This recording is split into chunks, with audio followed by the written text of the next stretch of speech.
Hello and welcome from everyone at the BTN to today's webinar, which is all around delivering programs remotely. We're delighted to be partnered with Anchorstone for today's session. We'll be joined by a few of the Anchorstone team who will each present their expertise around how you can approach this new situation we all find ourselves in and adapt without compromising your business integrity and relationships with both clients and colleagues. I'll pass you over to Mark Cunningham, who's the Managing Director at Anchorstone, who will introduce the session.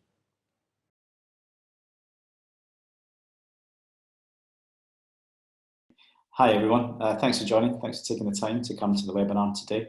Appreciate those that have taken the time up front to read the commentary of what we're trying to do here around delivering programs remotely. Some of you have asked some questions. We will answer those questions, hopefully as we go through the text or as we go through the actual Q&A at the end of the session. If you have got any additional questions throughout, then please ask, post or send them on afterwards and we'll give you the relevant information to how you get to contact us. But like I said, this is about how we deliver programs remotely. A little bit about us first, Anchorstone.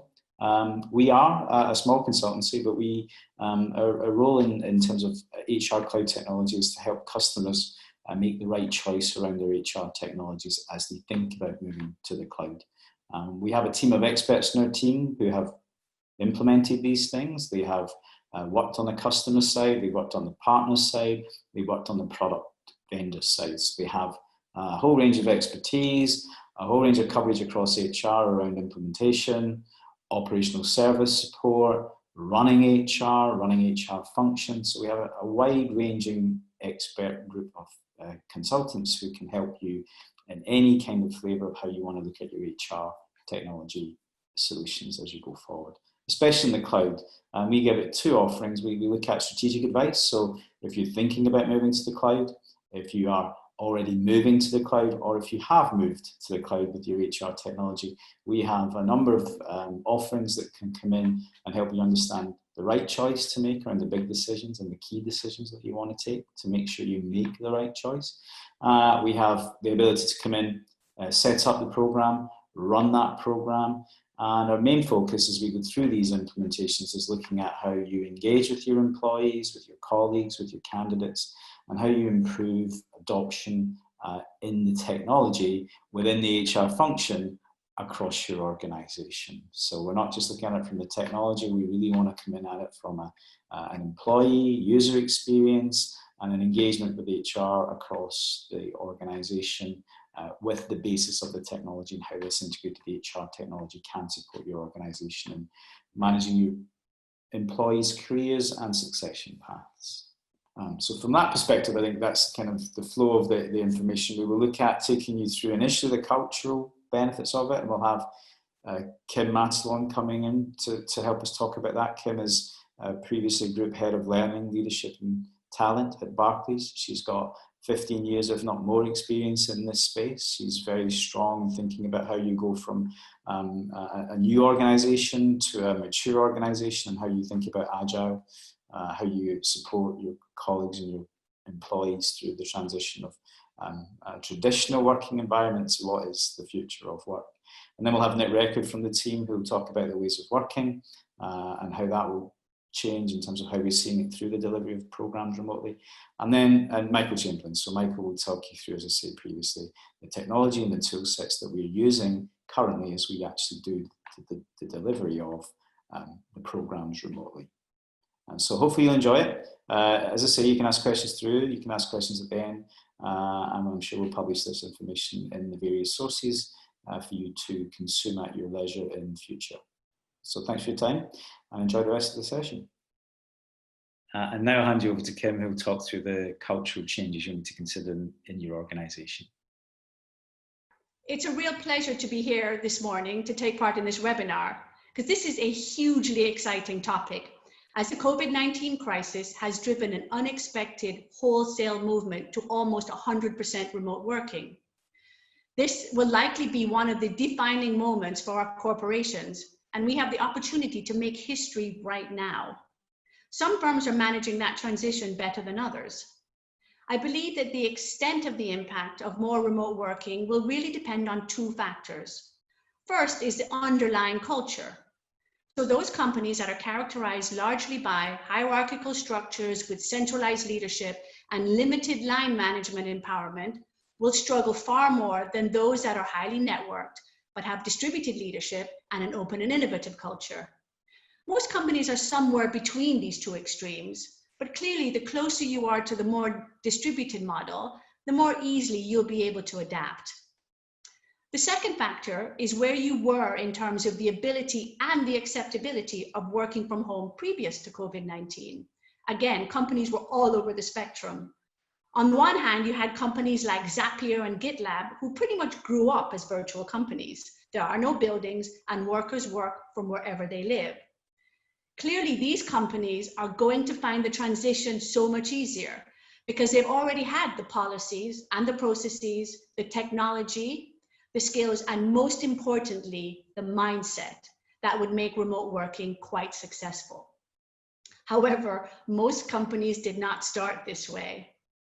As you can see in the chart, an IWG Global Workforce Survey said about 61% of the companies around the world had some sort of flexible working policy in place.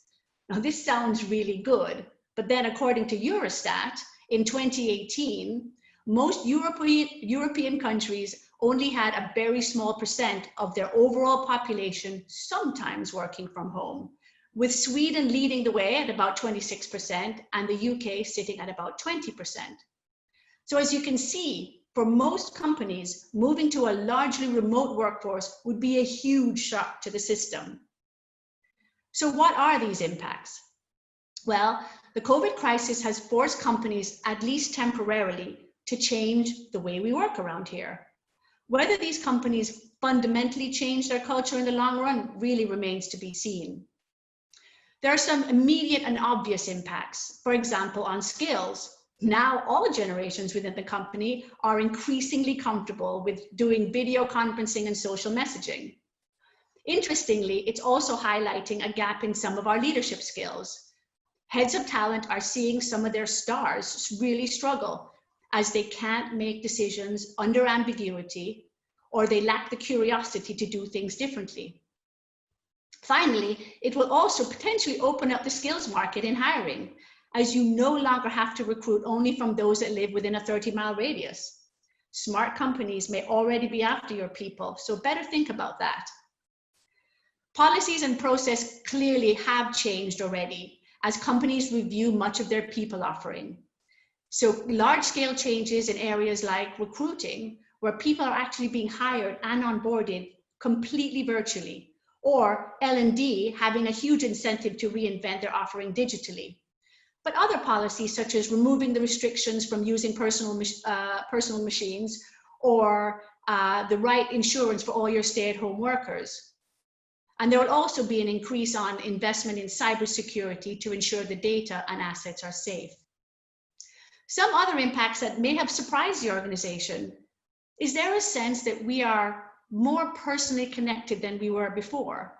Not only are we talking to each other and seeing each other more on video conferences, but we're actually seeing into people's homes, meeting their partners and children, and seeing their pets popping up on screen. People are allowed to bring their whole selves to work. In addition, mental health and well-being is high on the corporate agenda, with companies talking openly about the effects of isolation and how to ensure that their employees feel connected and feel motivated. We also hear that employees are feeling more empowered, as managers have to trust their people to do the right thing on a large scale for the first time in their careers. However, it's also clear that some managers just can't adapt to this new normal, and they're so uncomfortable with their lack of control that they've gone into micromanagement overdrive. The companies need to look at this. There are also some exciting potential longer-term impacts on the culture. For example, it may help drive the rise of agile working as collaboration tools and, more importantly, the collaborative mindset are more commonplace. It also may drive further shift in working patterns as people want to set their own hours as well as their location of work. It's already clearly changing the narrative of work-life balance. It's no longer that I spend too much time in the office, but that the boundaries between home and the office are now completely blurred. And this could mean longer hours and more stress if not handled immediately. Finally, and maybe least obviously, it actually may help increase female retention over the long run. If remote working becomes more prevalent, companies might be able to retain more women, as women, more than their male counterparts, are more likely to quit their companies if they're not able to get the flexible working arrangements that they need. So this new way of working has already made and will continue to make significant changes in our businesses and in our culture. So how should you embrace the changes? Well, the question is should companies be embracing them? And if it's temporary, why bother? Well, my view is that the post-COVID world, companies will not maintain a largely remote working workforce. People will return to their offices. But overall, I think there will be a significant shift to a larger percent of the total workforce working remotely. I think this shift will happen because three things are all happening at the same time. First, one of the biggest blockers to remote working has always been from management fearing the loss of productivity and connectivity. This huge experiment, I think, has gone a long way to allay and maybe even disprove many of those fears. Secondly, people have now got more of a taste for what working at home could look like. And I'm sure it would be even better if their children were back in school. So many are likely going to want to continue to work from home, at least partially or more than they had before. And finally, organizations will want to be planning for their next pandemic or crisis, especially given that we've now had SARS and MERS and COVID, not to even mention the financial crisis and or Brexit. How should companies embrace the change? Well, start with reviewing what your company looks like post the crisis, and ascertain which roles will stay, where they're going to be located, which ones could be done remotely. Once that is understood, then companies should really be transparent with their view on remote working and how they will support, either through the significant investment in technology or by adapting relevant policies and processes, as we've mentioned before, and being clear about what you will and will not support in terms of help for the individual. For example, Twitter is quite clear that they will pay for lots of things, including buying equipment, including desks and even chairs. And finally, be transparent on the expectation on your ways of working, and more importantly, the expectations on the productivity. Once all of this is clear, then communicate and communicate again. Make sure people know the policies and the expectations. Communicate through the role modeling of senior leaders, making sure that they're taking part in remote working. And finally, continue to check in with your entire workforce to see how they're managing and what else could be done to make them even more productive. The truth is, no one really knows what's going to happen. These scripts are not yet written, but we have a huge opportunity to fundamentally impact the future of our organizations and the very fabric of our cultures right now. And with that, I'm going to hand over to Nick to show you what can be actually done in the real world. Well, thanks, Kim, for those insights on the culture and impacts we're seeing across many of the organisations. Obviously, interesting times we live in, and it's insightful to see what's actually happening out there and how different organisations are reacting. Hello all, I'm Nick Record, I'm the co-founder of Anchorstone, and what I want to do now is give you some insights as to what we're actually seeing in the practicalities, in a sense, of the day-to-day execution of large programmes that we're working on. The reality. For example, we're working on a large programme at the moment, running global workshops for a major British telecommunications company, and we were witnessing some very interesting and actually positive behaviours. What I'll cover off is what we're seeing as you know, some rules we would like to see for those working at home, methods of communicating, what's working well, what's not working well. And then we want to dive a little bit into actually how workshops are being run. It's been very interesting, particularly workshops when you've got 50 or 60 people in. And finally, you know, some points that we're seeing on managing large programs. So I'm going to start with briefly talking about what we're seeing about people working at home and some rules in communications in general. Firstly, at home, don't sit at your home desk for 8 hours a day. Set expectations for being contacted after hours is it's really important to stop and take a break and have that split between the work and the home life. As Kim alluded to, mental well-being, particularly at these times, is so important. So don't look at your laptop in the evenings, and if you do use social media, house party or Zoom, when you're connected with friends, family, whatever, if you have, do it on a different laptop so you don't then feel tempted to go and have a look at your emails afterwards. Regarding communications in general, I think organisations must choose a consistent approach of what tools we should be using. Michael's going to talk a bit more about that later on. Example, yesterday I had Teams, I had Slack, I had LinkedIn messages, I had WhatsApp going, I had text and my phone ringing all at the same time at one point.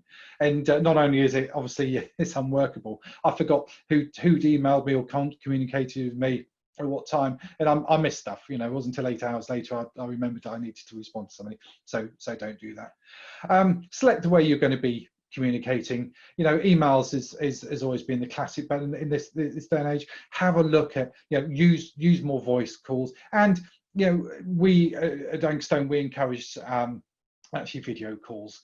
It keeps it human, and it keeps it interactive. That said, don't enforce it. Some people will feel maybe awkward about having their background and yeah, having their faces on video, so we wouldn't make it mandatory, but we certainly encourage it. Volumes of meetings have gone right up. We've seen we can't have any desktop side of desk conversations. Instead, people have been putting in half-hour meetings. Why is it always half-hour? Half-hour meetings with 6 people coming. So we're recommending what we do as well. Ensure that you have consistent free time across your team or your organisation. Say we have 3 hours in the morning where we encourage you don't put in meetings. Instead, that's the time when people can interact with whatever tools, chats, and what have you, and they can work out that way. Really, really useful. Also, accept the background noise, dogs, family, children wandering in. It's a fact of life of working from home. Plus, accept that the bandwidths aren't always going to be good, and there are going to be dropouts. Moving on to in workshops, this is probably very interesting. We've discovered is that we find that there's actually been a positive impact on workshops when all are remote. Most of you, I'm sure, have been in all-day workshops where you know, most people have come into the room, a bit of a preamble, and off you go. But there's always a subset that have dialed in on a star phone or a conference phone, dotted around. And in the past, those are the people that haven't had a look in. The only time that I've seen it so often is that you remember people on the phone is when you finish the workshop and you go to, oh, we've got people on the phone. Sorry, have you got any questions? What we're finding now is everybody is on the same playing field. Everyone's logged in on a video, whatever everyone is on the same medium, and we're finding that people have a better interaction overall. Everyone is engaged. And interesting enough, the positive feedback we're getting on workshops is when breaks are being adhered to. So we stop for 15 minutes, we start, and people do switch off the cameras, go and do their things and come through. Lunch breaks adhered to as well, and those are when people then do ping other people and have chats about what's been happening in the morning, and just have those sidebar chats. Very important to keep those. Don't eat into those times, pardon the pun. The other thing we're seeing is presentations that are on screen are not just death by PowerPoint. Some workshops we're seeing there's music playing before you start, because we still know people take time to come in, but some music playing, and then a bit of a preamble from the presenter, then you get into it. It's a much more interactive way of working, particularly when you include video in there, and as I mentioned before, some face-to-face. Asking questions, I thought that might be a problem if everyone's remotely. You can't stick up your hand. Well, you can, but what we're finding is that the chat methodology, the chat mechanisms being used quite a lot now, and that's really useful because it doesn't break up momentum. But it gets recorded and questions get answered. Getting feedback as well. We're seeing tools being used. Mentimeter, I think Michael may mention, where as a presentation's going on, there's a feedback website where you can say, do you agree with this? Will this work for you? And all the rest of it. So that's a really positive impacts going on there. So in summary, we're actually seeing that workshops are not only working, but they are working better, particularly as you're respecting people's time, you're respecting people's feedback, and it's all done in a consistent manner. Coming on to managing large programs, we say the definition of success is now different, maybe with the way cultures and expectations and individuals, but in a way they're still the same when you are managing a large program. There's lower expectations on the formalities of presenting when you're looking at deliverables. But it's still working. You still use the mechanism of email, for example, for asking for sign-off. You may not present every single sub-artifact for that, but that's the same mechanism. It's the same routine of chasing in people for that. We're also finding that discussions and agreements are you're doing sign-off by exception. So you're trusting that most people in a room will agree on the forum who are responsible for taking a decision, and you manage the expectations. Those are maybe have some concerns or want to discuss further. And again, it's quite an efficient way of doing that. And working to a plan, we're finding that people are adhering to the plan possibly much better than normal, and we are seeing that deliverables are in the main being met. So in some way, we're not seeing remote working being a hindrance to running programs or the workshops. They're actually they are almost making it easier and making programs run a bit more smoother. We know that programs have stopped in these strange times, but if people are considering whether to start or stop a program, don't base it as one of the reasons being that people are remote. And the technologies out there. That simply we're finding is not the case. There are obviously other reasons. There's concerns around budget, overfunding, and obviously in a lot of organisations we're seeing the people that we were dealing with on the programs, they're now having to deal with the day-to-day operations under the interesting times that we live in, and simply bandwidth isn't there. Absolutely understand that. All we're saying is that from what we're seeing from the technology and tools, it's you can keep running your programs. Right, I think I've covered everything I want to say there, but what I want to do now is I've alluded to a few technology tools that we use, but I want to hand over to much more of an expert who in this area. So I'm going to hand over to Michael to run you through that. Thanks, Nick. As Nick mentioned, I'm Mike Chamberlain, and I head up Program Assurance at Anchorstone, which means I look after our clients by ensuring the programs they undertake are run in the right way and give you the best chance at delivering the right outcomes. In this context, I'll be talking about how you can adapt to the technical challenges that this new way of working will bring. Assurance relates to setting up your teams with the right tools, technology and execution to succeed. Now, technical tools are enablers, but they're not the solution alone. A key message we want you to take away from today is that it's more important how you use technology than the technology itself. We tend to spend more time on evaluating and delivering the right tools than we do ensuring they're adopted and used in the right way. The most obvious technical challenge in delivering programs remotely is in systems access itself. It's the basics, it's the boring stuff, but it's also where so many programs let themselves down. You must make sure your teams have access to your organization's core systems, wherever they are and whoever they are. Many program teams consist of people across multiple organizations and they need to be on common platforms in order to work effectively. It's basic stuff, but it's extremely important. Many CIOs who have previously been resistant to change or risk averse in opening up systems to consultants or contractors are now putting measures in place to make sure this can happen and that they are able to support this new way of working. And once you have the team working on a common platform, then you can turn your attention to the more value-add technology options. And for program delivery, that centers around a core collaboration tool. Previously dismissed as duplication of email or IM, collaboration tools are now in the mainstream, reflecting the trend to be able to work where and how you need.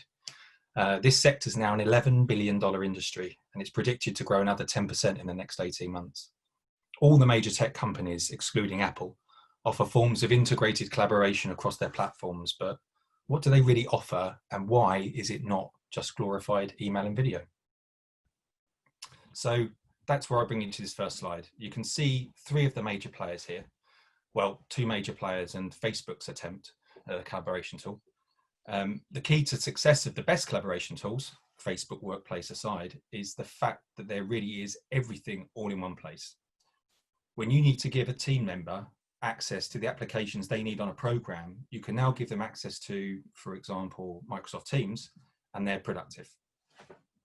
I'm sure many of you will be groaning at the mention of Teams. I wasn't a fan either, but if you haven't used it in the last year, you really should give it another chance. It's continually being enhanced and integrated, and Teams is central to Microsoft's future vision for Office 365, to the extent that they've now decommissioned Skype for Business in the latest updates, and they've moved that functionality solely into Teams. In Teams, they'll be able to interact, search, collaborate, communicate, contribute across all the teams they belong to.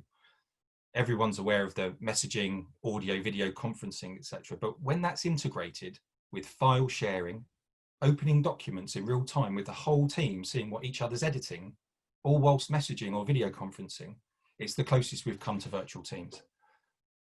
It's not just about MS Teams or Slack. There's also a wide choice of competition to choose from, with catchy names like Flock, River, Basecamp, Backlog, who are challenging not just on functionality, but more importantly on cost.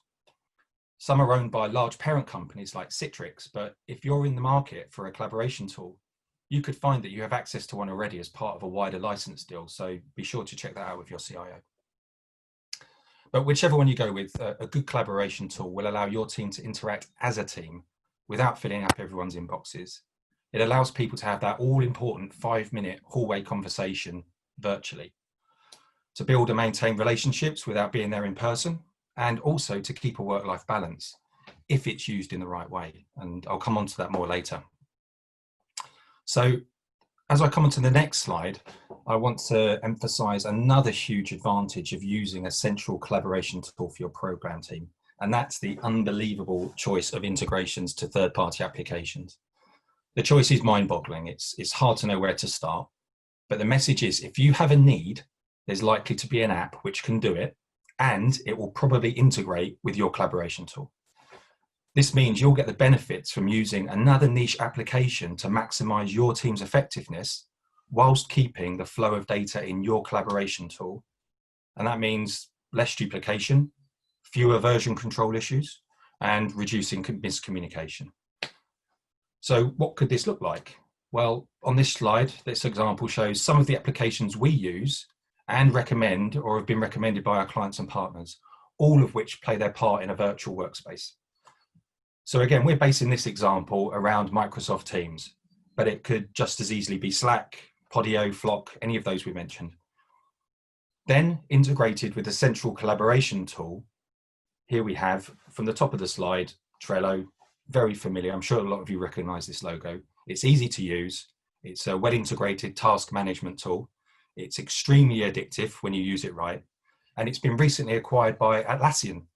So if you have Jira or similar in your organization, you may be able to get Trello relatively quickly. Moving clockwise, next down is Jira, the ubiquitous workflow tool for agile project delivery and release management.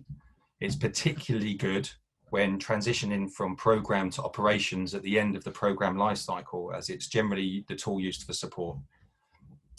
Moving down again, Asana. This is a project management tool.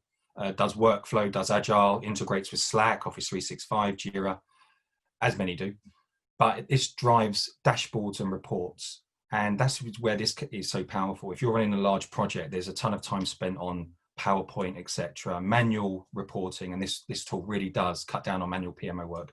Also, a lot of people really don't like to use Microsoft Project, and Asana has great project management workflow where people can go in, they can update cloud-based progress reports, it updates the plan, updates the dashboards, does your reporting for you. So that's a good one to recommend. Zoom, So not so much a collaboration tool, but something that's booming in the current lockdown, and for good reason. Whenever we've hit issues, getting customers onto Teams or Slack for a VC like this, Zoom always works. It's a great backup for your main collaboration tools, video conferencing. Next along is a bit of a different one, but for, you know, it's been selected for good reason. It's Mural badges itself as a digital workspace for visual collaboration. And what that means is, think sort of whiteboard, but in huge scale. Great for workshops. People can access it at the same time, collaborate in the same space. You can upload things into the visual workspace and edit them, and everyone can see what everyone's doing. So we have, although, heard of some potential latency or performance issues with large groups, so we'll be looking into that one a little bit more. And finally, we've got Mentimeter. So a lot of people know this as Menti. You may have used it in a workshop in the past, but it's now that we're doing things virtually a lot more, this is a fantastic tool to consider. It's great for workshops or large meetings where it can provide real-time feedback on the session that you're in, allowing you to refine how it's being delivered, meaning you're able to hit the mark more often. You can run Q&As without interruption. Everyone hates the dreaded beeps and asking people to go on mute. So generally, it's just a great tool to support remote sessions. So a few good ones on there. However, this takes us back to the original central message here, and that's it's more important how your teams use these tools than the tools themselves, which leads us on to a few final sort of do's and don'ts to leave you with. A few of you asked questions around these points, so hopefully this will address some of those. So final slide, let's start with the do's, the positives. Make sure you do choose the right tools to fit your organisation, their risk appetite and subject matter. Now, that's all about going with what's available. You know, most of them do 90% of the functionality you need and offer customization if it doesn't. Doing this will help speedy deployment, and it will also give you better support from your IT teams. Secondly, make sure your applications integrate. So it's the previous point we've made on version control, double keying, frustration, time lost. You know, keep the data within the tool. Use the integrations that are there, make the tools work maximum efficiency. And finally, if you're in a team, use the collaboration tool. I know that sounds basic, but you know, anything which reduces email is a good thing. You can get things done faster and more collaboratively on a group chat or jumping onto a VC than long email trails or sending large attachments. That will drive adoption. Using it in the right way, reducing frustration, maximizing efficiency will drive adoption, be more effective. So to finish up on the do nots, please do not roll out too many overlapping applications. I know we've mentioned a ton on this, and we'll put some more detail on the blog, but the temptation to use too many, to do too many things, really no one wants to get those alerts from several different places. It gets the teams confused and frustrated. Avoid. Choose your core ones, use them in the right way, minimize overlap. Secondly, big one for everyone, especially in the current age, we've seen a lot of clients, their diaries just filling up massively as they are working solely remotely. And use a quick video call, use the collaboration tools more effectively. You don't need to put a 30-minute, 1-hour call in for a quick checkpoint. If you see someone's online, you're able to contact them, see when's available for a quick chat. Use that virtual hallway chat. Let the tool drive the work-life balance. Even when you're doing chats or video calls within the tool, it saves all of that information. So even if you're working across time zones, the chat will be there. When you go offline and you come back in the morning, you'll be able to see where you left off and where the team picked up, and you'll be able to review that later. Even on recorded calls and videos, it works in that way, so no one needs to be out of the loop. And it's all searchable, so make sure you use the tool in the right way. And then finally, big one, just don't assume the technology will solve everything.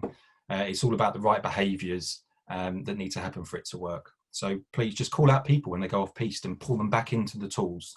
You will not get the benefit unless the whole team's using it collaboratively. Thank you, Michael. Well, following up from questions posted during the sign-up process and those that were posted this morning, we are going to wrap up today with a brief Q&A session. Okay, we've had a question through. I think, Mike, this is one for you. The question goes, I would be very interested in understanding tools, tips and techniques for running remote workshops. Could you expand on that a little bit more, please, Mike? Yep. Okay, good question. I think we've touched on a few of the recommendations for this today. So I think it would probably be useful just to give you a few examples on how we see some clients of ours addressing this. One of whom is forging ahead with global design workshops using Mentimeter, which I mentioned previously, to get feedback and shape the sessions as they go. They're using Microsoft Teams with the full previously planned pre-lockdown number of attendees. But then another client has made a decision to reduce the number of attendees right down in the workshops, just to those accountable for the processes, and is then holding large playback sessions at various checkpoints to maintain alignment and engagement with the wider stakeholder groups. But despite those different approaches, both are using a central collaboration tool, and they're both keeping the sessions shorter than they would have done if the sessions were in person. And that's to make sure everyone's engaged despite being remote. Specifically for process workshops, I mean, you'll need to solve the technology challenge of access to the software you're using to capture the processes. But as I mentioned, many will integrate with a central collaboration tool, so you should still be able to run a session and keep the content seamless and visible to all as you move through it. I'll put some more details about this in the blog post, and of course, again, feel free to get in touch if you'd like to have a more targeted conversation on this. Another question through. Delivering programs remotely is possible, but what confidence will organisations have to sign off on new programs starting? I think it's a good question. I'll take that one. As I was saying earlier on, we believe the technical aspects of running programs and the workshops shouldn't be a blocker to these initiatives. We would, however, say, and what we're witnessing out there at the moment with many of our clients, potential clients, is there is a hesitancy to starting programs. But this is more around the current environment we're in. We've got organisations have got to have a look at their budgets. Are their budgets going to be remaining? We've got cash flow coming in, particularly within the finance sector. We don't know what the next 3 months, 6 months, year is going to look like. So I think a lot of organisations are going to be reviewing their budgets, even if they haven't announced it yet. And there is a hesitancy, therefore, to get started. The other factor is the people. Yeah, we've got to be very mindful of the well-being of our teams, our staff at the moment. And would we want to be putting another program, another stress item on people at this time, unless it was absolutely necessary?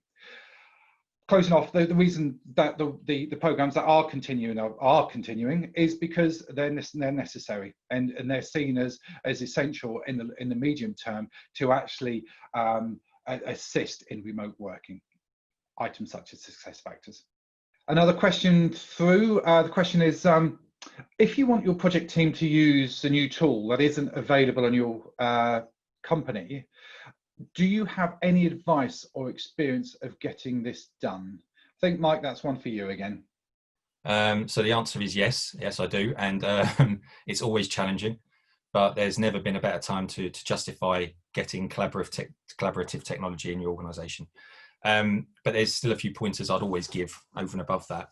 First of which is, having a good relationship with your CIO and your technical guys in your organisation. Use them for their expertise. Look at what you have. Most are configurable, as we've said, and it's more important how you use the technology rather than having the latest, greatest apps. But that being said, you need to have access to that common platform as a minimum. So make sure you've got that relationship and you work collaboratively with technology. You could ask your vendor or your partner to get it and open it up to your team. We've got clients who do this and it works well, but please, if you do, be cautious of data being used. And of course, always agree this with IT as well. But again, it's something we've seen used with success in the past. Many collaboration tools or integrated applications are part of larger parent companies who already may be in your organization. And that really does speed things up with approvals, procurement, etc. So, remember to mention that and check that out too when you do talk to IT.